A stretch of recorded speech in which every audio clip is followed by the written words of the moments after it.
You're listening to 94XO. Okay, you guys are listening to the 94XO podcast. This is MonneXo. Make sure you guys follow me on social media at MonneXo, MonneXO. Today I have Kizz Q in the building. What's poppin'? Kizz Q has opened up for the baby, Twista. You've opened up for what's his name? Bubba Sparks. Bubba Sparks, yeah. College Pop, I was Pop.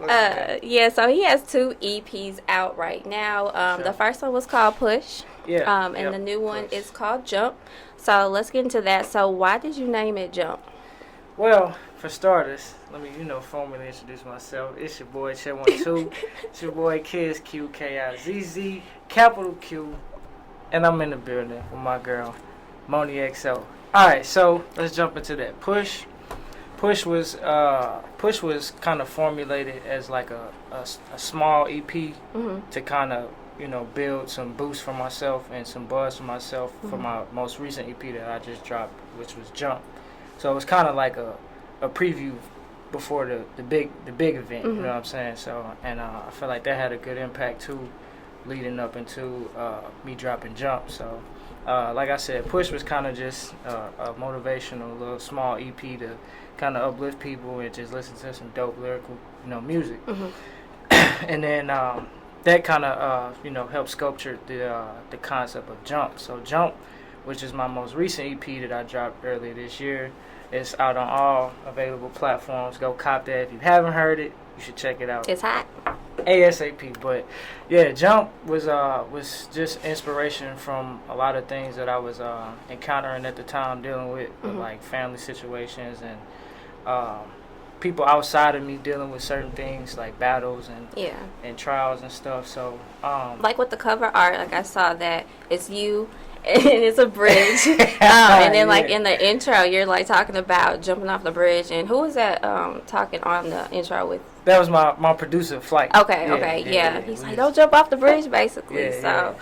So kind of where I was going with that was earlier last year I dropped a promo video before I dropped the EP, and so the promo video was like basically paint a picture of like this successful, like swagged up type of rapper that's making moves, doing what he's doing, and he finds himself somehow on a train, like on by the metro train, like literally where the train is coming, and he's standing in the middle, like ready to just end his life, like because he's painting a picture of the successful rapper, but psychologically he's dealing with a lot in his head. So as the train's coming, it flashes forward to me jumping away from the train and avoiding the train. So as I'm going down the steps, it's like I'm contemplating on whether or not I should, end it now or just keep fighting. So throughout the video, I'm walking, I'm stressed out. I'm on the bridge now. I'm just going through a lot. There's cars coming, so I'm just basically, kind of doing some crazy shit. But in the video, it's like at the end, I'm at the bridge where it's like, whether or not if I should do it or not. And it's not that I'm trying to portray, something like in a negative way, but especially from last year, the suicide rate was such at a high number, like we ain't never really seen it before due to like bullying and just trauma, a lot of shit that's going on, man. So I feel like I wanted to make that an impact, like don't jump, you know what I'm saying? Jump for your dreams, jump for your goals, jump for your ambition, anything that you want to strive for. I like that, yeah. And that's why I put that as my title and the EP cover, to inspire people. Exactly. Music, and then you turn Jump. So when I was thinking of Jump, I was thinking of it in a negative way. Like why you want to jump, but you flipped it, made it positive. So right. Yeah, that's dope. Let's go. Let's talk about my favorite track off of Jump.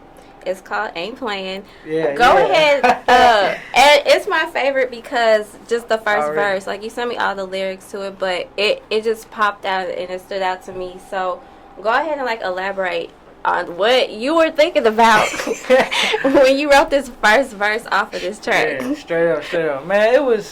I was at such a I wouldn't say I was going through a lot. I think I just elevated more in my music, and I wanted to really show people like I am, that good. Because there's a lot of people that I even come in contact with and I see and they like my music and they feel like, man, like maybe he ain't really saying that, or they get sort of intimidated. And it's like I'm the type of guy to where I want to work with people and uplift people. So I felt like around that time when I dropped that song, it was a lot of like shady hate that I was going through, especially people that I know personally. You know what I'm saying? Whether if it's in the media or rap business or rap industry, whoever. Like it was people that I felt like was kind of doubting me in a sense. Like I can't really do this music thing, or I can't really be successful as I want to be. So Ain't Playing was just like, man, I'm not playing with like, people. I felt like you was ready, and I felt like you was throwing jabs at certain people. But no, I think that was my favorite check, just because like I felt the energy was different. Like you had more energy, and I could feel like the passion towards it more in that track than any other track that you had on there. Another one that stood out to me was 50. So 50? And I feel like you were in your feelings about somebody. I don't know if you was going through like a little breakup or something, but like what influenced you to write that? That's crazy. When you were in the car, Hey, it's crazy you just said I actually was in the car. That whole concept came from me just driving on the way home, just thinking about, a little shorty, I was, kicking it with at the time, and just a lot of back and forth, little relationship drama going on. But we went together, but it was kind of like we ain't together, but we kind of together. I had to make a little song for it, because it kind of affected me just a little bit, just enough for you to write the song in the car. Just enough. Okay. But let's shout out my homegirl Rebecca Rich. Let's talk about like your collaborations that you have on Jump. So you have the producers D Hood Beats, Flight. Shout out Hood, shout out D Hood. How did you collaborate with them? Like how did y'all meet to be like, we finna do this EP together? So me and Hood and Flight, we all went to the Extremist 2 by Nelly. Okay. So we all basically went to school together. Me and Flight, we actually kind of grew up. As childhood friends and stuff. Our families are related to each other. So that's how we met initially. But me and Hood, we all went to the Extremist 2 by Nelly. And just had a great time, man. We just mutually bonded through music and personal experiences. And he produced a lot of songs off of Jump. He produced 3 songs off of Jump. And on my new project, he got some bangers on there too. And my homie Flight, same way. So we kind of just all clicked up, man, and wanted to just embrace our talents together and just make it happen. So now, did they produce? I didn't go in depth with Push. Did they produce anything on that EP? Because Flight did. I think he did all the beats on there. He did all 4 of the beats. Okay, because I was gonna tell you like the improvement as you as just an artist between the two.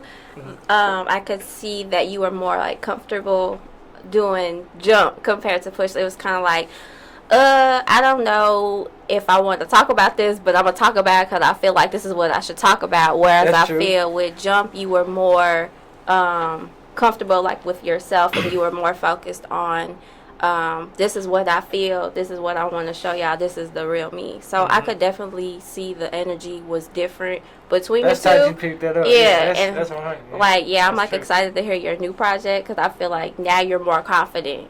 So in a sense, I feel like I just grown within myself. Like I always knew I could rap and lyrical and make songs and put on great shows, but it's about really getting in touch with yourself to really go all the way. Because once you're there, once you're in that environment, or once it's time for you to display your talent, you got to really prove yourself within yourself, and then you got to really make people see like, yo, I'm really this cat that's on stage, or y'all see on TV or on these interviews or whatever. Like this is me, and outside of music. So how do you prepare yourself before you are about to perform on stage? It's kind of weird. A lot of people might think it's weird, but I'm real quiet. Like I'm real. Really? I'm not like down. Like I'm real like locked in. Like just calculated. Like everything I do is like I think ahead before I do it, and then. So y'all had no like turn up Turned up right. But see, I leave that on the stage though. It's like I'm turned, like in my head, I'm turned. I'm just, my energy is just kind of like, I would say, absorbing for me to use out on the stage. But if you ever see, like, if you ever come to, any of my shows, which I know you will, but people who've been to my shows, they'll say like, yeah, Q, he just kick back. He probably got one little cup in his hand, and I'm focused because I'm just calculating my steps. So when I get on stage, I just let it all out. So for all the people that you've opened up for, or just any of your performances in general, like what would you say is your favorite one that you've done? Let's see. Montana. Well, I did Montana 300 last year too. That was dope. I feel like. Where was that? That was at a Foo Bar. Okay. So that was one of the first ones I did. It was a dope show. I feel like that was dope because he's still like a lyrical kind of rapper, even though he got turn up music too. So it was like a blended, kind of the same crowd.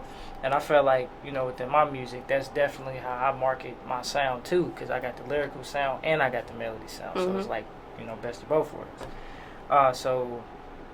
My Turn 300 was cool, but I honestly like Twister, because it was, the crowd was I wish I went to that. Yeah, I ain't gonna lie, that was lit. The crowd was kind of like, I'd say about 25 and up, 30 and up. So it was a lot of older people there. But I had a lot of respect. Like, even like OGs was like, yo, like, you know what I'm saying? That shit was hot. So I definitely liked that one too. The Baby, that shit was crazy, dog. That shit was crazy. I ain't gonna lie. My baby daddy. Oh, yeah.